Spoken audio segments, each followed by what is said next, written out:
রমাদানে প্রতি বছর দ্রব্যমূল্যের বৃদ্ধি ঘটে থাকে। এর কারণ কি বলে মনে করেন এবং প্রতিকারের উপায় কি? জিনিসপত্রের দাম রমাদানে যে বেড়ে থাকে, এটি সাধারণত যে কারসাজি হয়ে থাকে, যে গুদামজাত করে রাখা, যে কৃত্রিমভাবে সংকট তৈরি করার যে প্রচেষ্টা অসাধু ব্যবসায়ীদের, সেটির কারণেই হয়ে থাকে আমরা জানি। অতএব এটিকে কঠোরভাবে নিয়ন্ত্রণ করা হলো সবচেয়ে বড় কাজ। আলহামদুলিল্লাহ বিগত রমাদানেও অত্যন্ত দারুণভাবে কাজটি করতে পেরেছে সংশ্লিষ্ট কর্তৃপক্ষ। এজন্য তারা অবশ্যই ধন্যবাদ পেতে পারেন। এ রমাদানেও আশা করছি সেটা তারা কন্টিনিউ করবেন এবং সেই সাথে আমরা যারা ভোক্তা আছি, আমরা যদি এই জাতীয় কারসাজিগুলোকে বৃদ্ধাঙ্গুলে দেখাতে পারি, আমরা যদি সবাই কোনো জিনিস যখন কারসাজি করে সেটা মূল্য বৃদ্ধি ঘটানো হয়ে থাকে, তখন যদি আমরা একটু নিজেরা প্ল্যান করে সেটাকে বয়কট, বর্জন বা সেটার বিকল্প ব্যবহার করার চেষ্টা আমরা করতে থাকি এবং যদি একটু সংযমী হয়, তাহলে ইনশাআল্লাহ তারা কিন্তু সোজা হয়ে যাবে।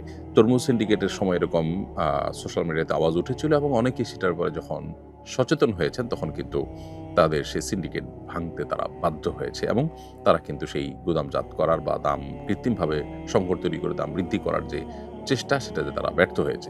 অতএব এই প্রক্রিয়াটা আমাদের অবলম্বন করা দরকার এবং এ ধরনের অপরাধকে অত্যন্ত জঘন্য অপরাধ হিসেবে চিহ্নিত করে সেটার বিচার হওয়া দরকার। আমাদের দেশে বিচারহীনতার কালচারটার কারণে কোনো সমস্যারই আমরা আসলে সমাধান করতে পারছি না।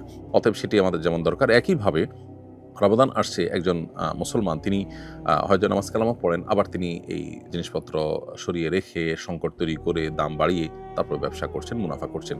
তিনি জানেনই না তিনি যে প্রক্রিয়াতে ইবাদত করছেন সেই প্রক্রিয়াটা আল্লাহর কাছে গ্রহণযোগ্য নয়। অর্থাৎ একদিক দিয়ে আপনি মানুষের অধিকার নষ্ট করছেন, মানুষকে কষ্ট দিচ্ছেন এবং কৃত্রিম সংকট তৈরি করে সেখানে অবৈধভাবে উপার্জন করছেন। নবী করিম সাল্লাল্লাহু আলাইহি ওয়াসাল্লাম পরিষ্কারভাবে বলেছেন যে যারা সংকট তৈরি করার জন্য জিনিস জমিয়ে রাখে, গুদামজাত করে, এরা খাতি, এরা অপরাধী। অতএব এই অপরাধ যারা করছেন তারা নামাজ কালাম পড়ে আল্লাহকে সন্তুষ্ট করতে পারবেন না। দিনটাকে আমাদের পরিপূর্ণভাবে বোঝা দরকার, আংশিক নয়, এবং আংশিক দিন পালন আমাদেরকে আল্লাহর সন্তুষ্টির দিকে নিয়ে যাবে না।